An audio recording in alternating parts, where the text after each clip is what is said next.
color correction is very vast within itself. The way we know is a common color space transform, where you convert the color space of your camera to the color space of your output, which is in most cases is Rec 709 or sRGB. And then we do the exposure balance, the white balance, little curves. But do you know there is a more advanced way to actually learn how to color correct with more accurate color correction? The way we do it is through a color chart. And a color chart has each and every single color. It has different exposure charts, and we're going to learn how to more accurately color correct our footage and compare that to our regular color correction. And also I have a full-blown color correction and color grading tutorials and a whole class on Skillshare. So if you want to learn more on that, and if you want to learn the entire DaVinci Resolve workflow with edit, VFX, and motion graphics, all of it is available on Skillshare. It is one of the biggest platforms which is currently there in the world. Over 12 million people, 12 million students are learning. You'll not only have access to me, but access to 1,000 other creators there. So use my referral link below and you'll get 1 month free access of Skillshare and all of my courses immediately.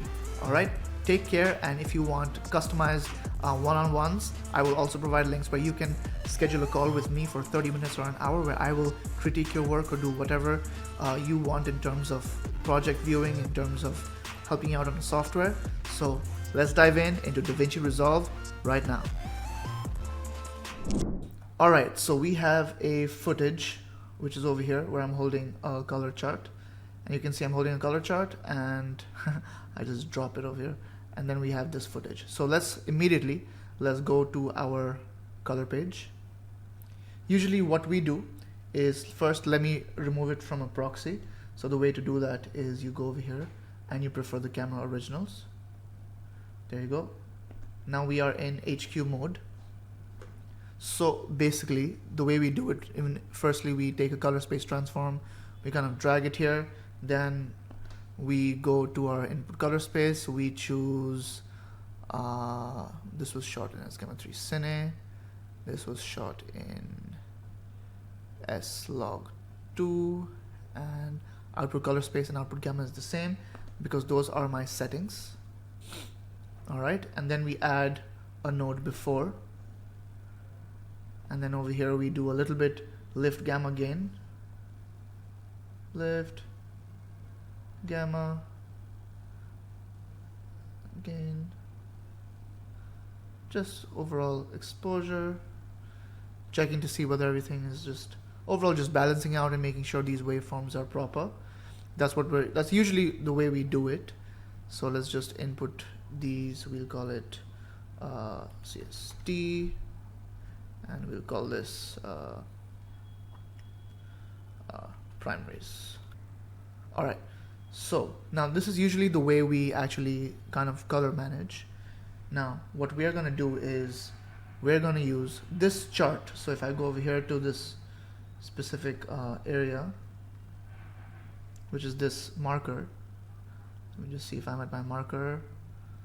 Yeah, I'm at my marker. Let me just turn these off again. What I'm going to do is I'm going to create a new version. All right, and what I'll do is I'll reset everything, reset all grades and nodes. So now we have one node. So what we're going to be doing is now we're going to use this chart to do the exposure, to do the balancing, and also to do the proper skin tone and also the colors. So let's go and let me teach you how to do this. So we have several nodes over here. We do not need to convert it, and we do not need to do any type of color space transform. So the first one, we will call this white balance. Then the next one, we will call it as the color chart. And after that, what we will do is we will add another serial node. We will call this hues. We'll add a parallel node. We'll call it skin tone.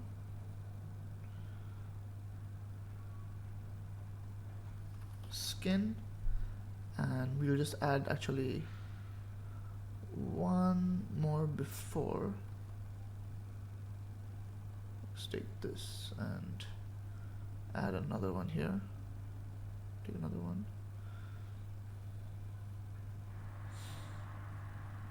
Take this. And we'll call this exposure. And there you go. I think this is good for now. So let's start. So in white balance, what you do in a color chart is, let me just turn this clips off so we have more working space. So I'm going to zoom in over here a little bit. And you see this white? This is plain white. I take this white thing, I grab it, and I color it. And I just drag and drop basically. So now if you see, if I turn off this node, very minor difference because the white balance was set properly, so it doesn't need much balancing. Now the next one is we're going to do is the color chart. All right, so to do that we have this particular option here, which is the color match, and what I will choose is the right color checker that I have, which is this color checker passport video. I choose that so I can just see the colors are matching. Now I will select here, I will select the color chart. So now we see a bunch of boxes. So what we will do is I will go here and align these boxes exactly as they're supposed to be with the markers, and make sure each of these boxes are present in each of these color boxes of the chart. So if you see here, I was going to put, they have these markers given on the chart. There you go. So we have these marked in completely. I'm just going to make sure this is the X-Right color checker passport video. I'll just double checking to see whether everything's correct. Alright, so now we find the source gamma, which is slog 2. The target gamma, I want it to be 2.4. Target color space, I want it to be rec 709.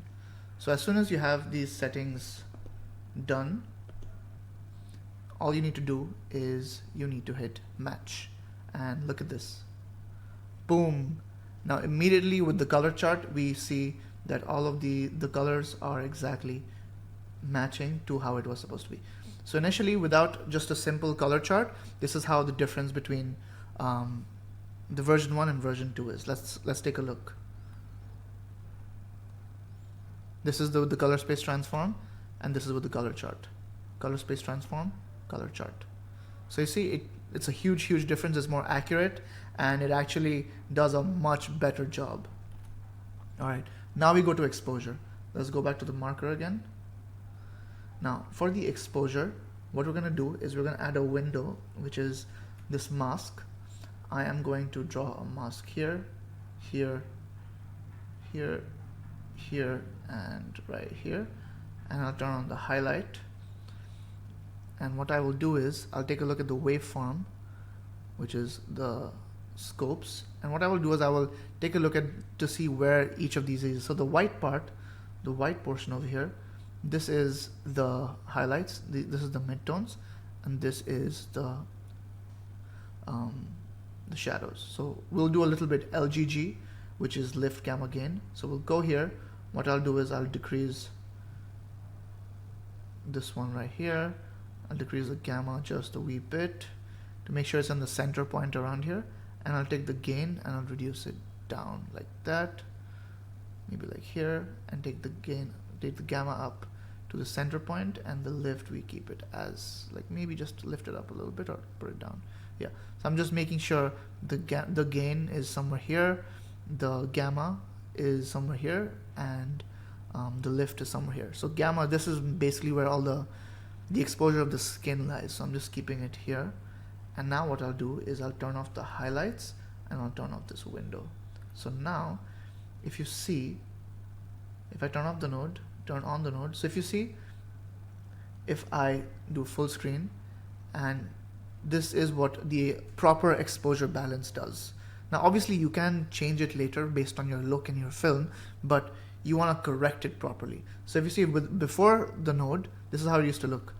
Look at how overexposed my skin was here, And now after this correct exposure balancing, look at how I recovered all of the detail of the skin, like right here. Take a look at the hat, right here. Look, this was before, now it's after. Before, after. See how blown out it was? Same thing over here. See, after, before, after. All right. Now, let's compare with the previous version and this version. Let's do. Look at that.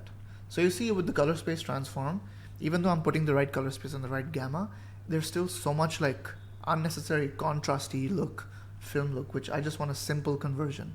So you can see that how much more accurate this color chart actually is.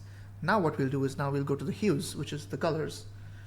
We'll go back to this frame, and what we will do this time is we will take another mask over here, and we're going to just take these main hues that exist and just take a mask right here, just drag it around here, making sure it encompasses every single color, and turn on the highlight. And now what we will do is open the vector scope. Vector scope opened. We will make it a 2x zoom, and now look at that. Perfect. So now you see each and every single one of these colors, which is red, yellow, green, cyan, blue, and magenta. Our goal is to make sure that each of these dots line up inside this box. That is why these boxes are there, guys. It is for color charts so that we can color correct it properly. All right. Now the way we're going to be doing it is we're going to be doing it through the curves, which is hue versus hue. What hue versus hue does, it makes sure the color is more accurate. And the second what we're going to be doing is the hue versus saturation to make sure the saturation level of each color is correct. So let's go hue versus hue. Let's choose red, and what I'll make sure is, think of it like this. Red is going to be the dial of the color, right? So moving it up and down.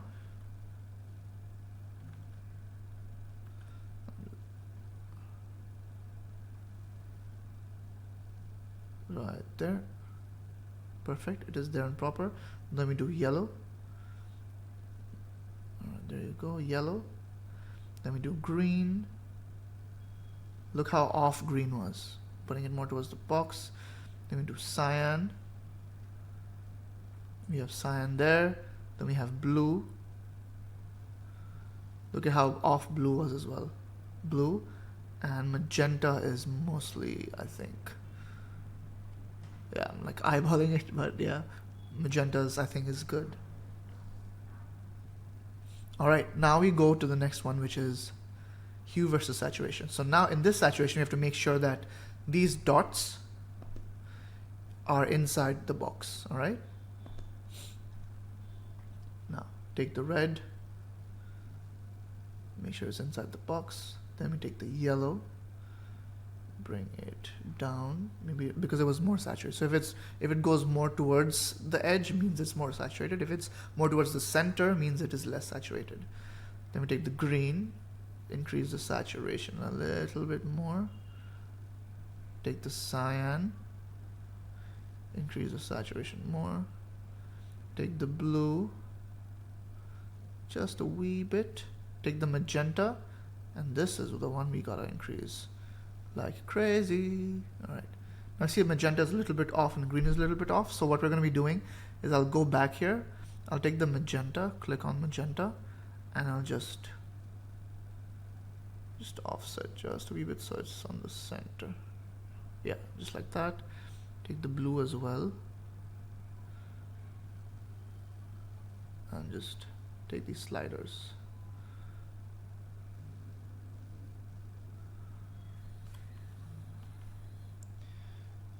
Sliders over here, right here. Take the green. You can do it with the sliders as well, just like that. Alright, what I'll do is I'll take the red as well, and I'll just rotate it over there. and take the saturation of red and bring the saturation just a wee bit down so that it's inside. Perfect. Now if you take a look, each of these colors are perfectly inside the box. Now we'll close out the vector scope. Now if you just see like the color chart, the masking, if I do before, it won't show like that. Okay, let me just take up the highlight then. Alright. Now this is after, before, after, before, after, before, after, before, after. Now the reason why it's not showing is probably because I need to turn off this window. There you go. Look at that. You can see a lot difference. Let me show you how. Let me take a look here. All right, let's go. All right, so this is after. Okay, take a look at these bokeh balls here. Yeah, so this is after. Look at how it was before. Look at all the magenta. Remember how the saturation was so low, and now when I'm like, this is before. You see how the magenta is more brighter, more elegant looking? Is because we have color corrected it properly. Look at how much color information we actually got. Same thing with the skin as well. If you take a look,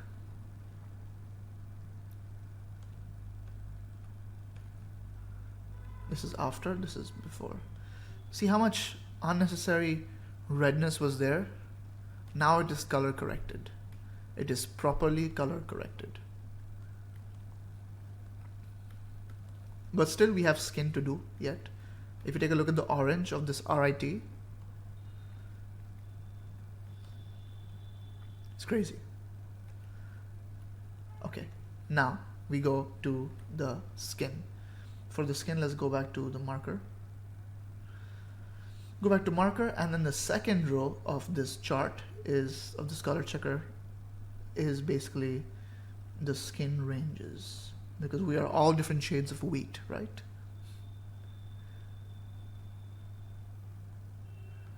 All right, turn on the highlights. Just making sure my mask is proper. All right, then we go back to the vector scope.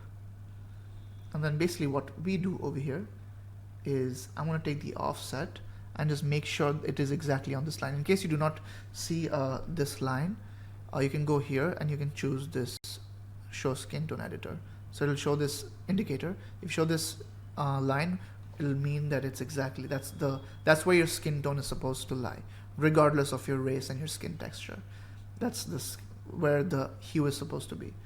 So okay, let me open it back up. Let me just do a little bit.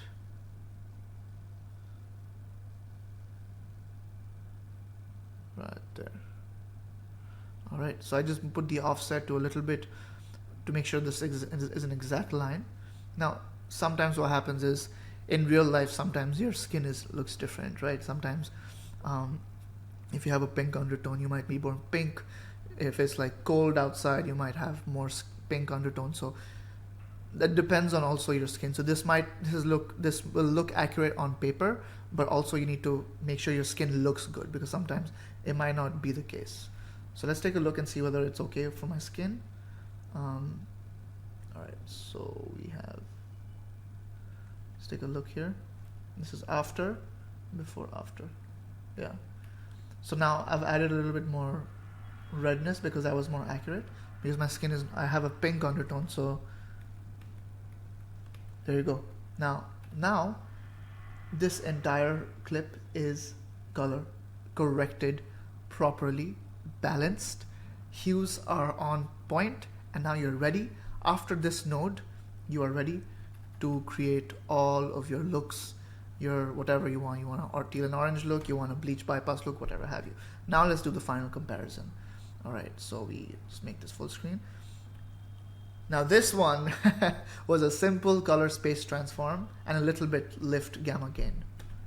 This is the actual color corrected thing.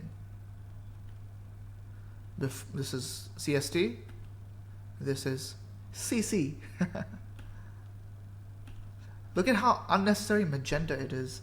So if I take a look at the vector scope now, what I'm going to do is I'm going to open this up. I'm gonna do like a two-way up. I'm gonna look at the waveforms, and I'll take this and I'll make it, remove the 2x zoom. All right, now, so this is the color checker one, and this one is, look at, so you see in the waveforms right here, you can see how there's unnecessary just stretching of the waveforms and unnecessary contrast, which I want to add that myself, you know. I don't want to add contrast by a CST and then decrease the contrast. So this is the unnecessary contrast. You can see even in the vector scope. Over here, the colors are properly balanced amongst all different hues. And over here, everything is just forced towards like the red and the yellow area. So now if I want a look, is now I can, you know, go here, I can then, like, you know, go to my curves, I could add a simple, you know, now I can add the contrast that I want, you know, now I can add that contrast if I want. And now if I want, I can make it, you know, a little bit more reddish if that's the look that I'm going for. Again, now I can do the proper color correction. So yeah, guys, that is how you color correct footage with your color checker chart. I will leave the link of the color checker chart in the link below in the description, but you can use this. You can tell your cinematographers, you can tell your DITs to, like, hey, make sure you use the color chart. So it just, like, what this does is it removes the entire guesswork. It removes the eyeballing thing. You are basically working with just scopes. You're working with just data, and there's no way you can make any mistake. It is exactly how it is supposed to be. It removes the ambiguity of, like, okay, maybe it is color corrected, maybe it is not. And then once it is, then you can grade, do whatever you want. Let's get it done.